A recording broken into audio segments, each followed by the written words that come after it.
Shalom, selamat pagi jemaat yang dikasihi Tuhan kita Yesus Kristus. Pada hari ini, Jumat tanggal 26 Januari tahun 2024, kita akan kembali bersekutu dengan Tuhan melalui firman-Nya yang ditetapkan menjadi renungan pada hari ini. Namun sebelumnya, saya mengajak kita untuk terlebih dahulu mempersiapkan hati kita, pikiran kita, untuk menyambut firman Tuhan. Damai sejahtera Allah yang melampaui segala akal dan pikiran, itulah yang memelihara hati dan pikiranmu di dalam Kristus Yesus Tuhan kita. Amin.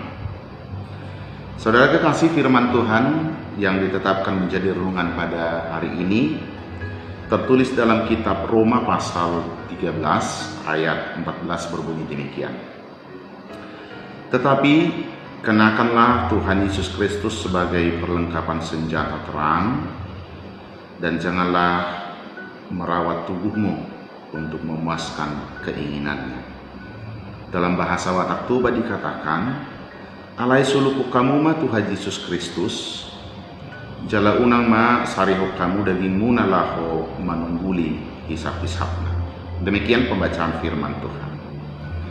Saudara kekasih, dalam 2 hari terakhir ini, saya sedang intens berdiskusi dengan seseorang teman berkaitan dengan bagaimana salib itu sebagai simbol harus dimunculkan dalam bagian-bagian tertentu yang berhubungan dengan kekristenan.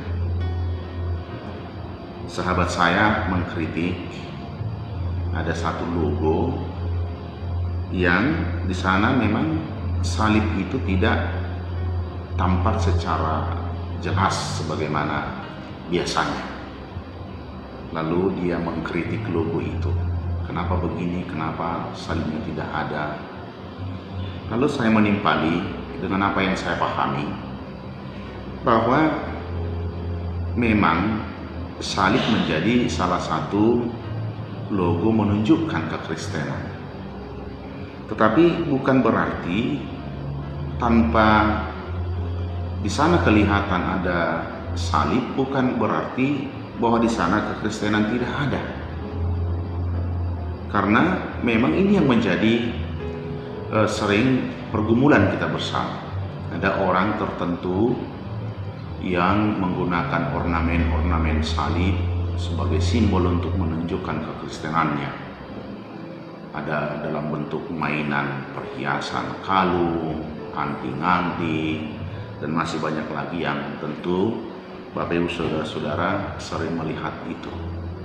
Saya bukan mau menjudge bahwa mereka yang sangat sering menggunakan simbol-simbol salib itu, saya bukan mau katakan mereka belum menghidupi Yesus sejatinya, bukan. Tetapi yang mau saya katakan, sangat sering orang secara simbolik sudah menunjukkan jati dirinya sebagai orang Kristen, tetapi dalam kehidupannya, dalam perilakunya, belum tentu.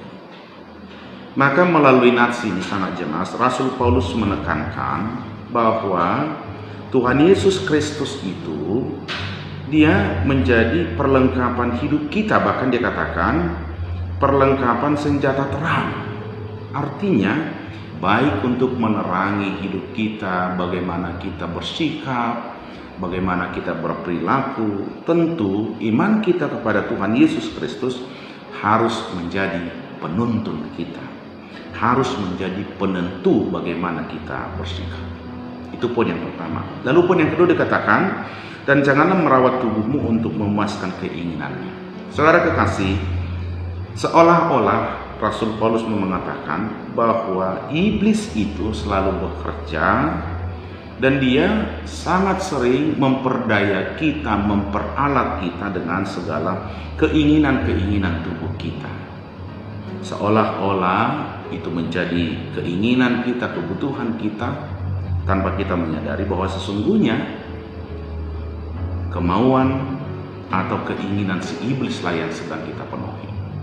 Maka saudara, pada hari ini di hari yang ke-26 tahun 2024 ini kita diingatkan, ayo kita menjalani kehidupan kita dengan mengenakan Tuhan Yesus Kristus sebagai perlengkapan senjata terang, artinya memerangi segala keinginan-keinginan daging yang masih sering mempengaruhi kita.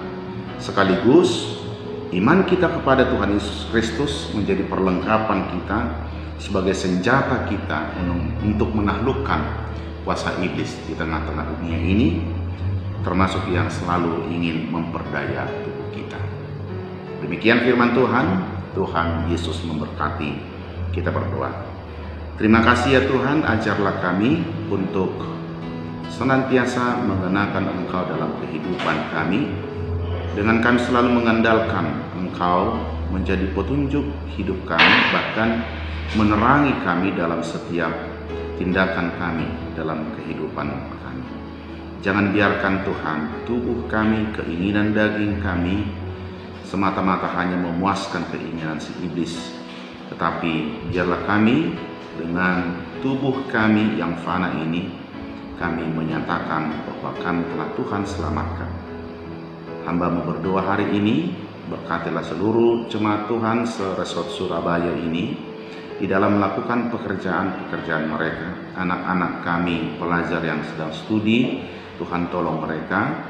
Yang sedang menjalani perawatan, baik di rumah sakit maupun di rumah mereka masing-masing, Tuhan kiranya menyembuhkan mereka. Yang dalam pergumulan, karena penderitaan, belum mencari pekerjaan, belum menemukan jodoh bagi anak-anak kami kaum muda-mudi, tolonglah Tuhan mereka. Biarlah Tuhan senantiasa menuntun mereka dengan terang kasih-Mu. Inilah doa kami di dalam nama Yesus Kristus, Tuhan dan Juru Selamat kami yang hidup. Amin.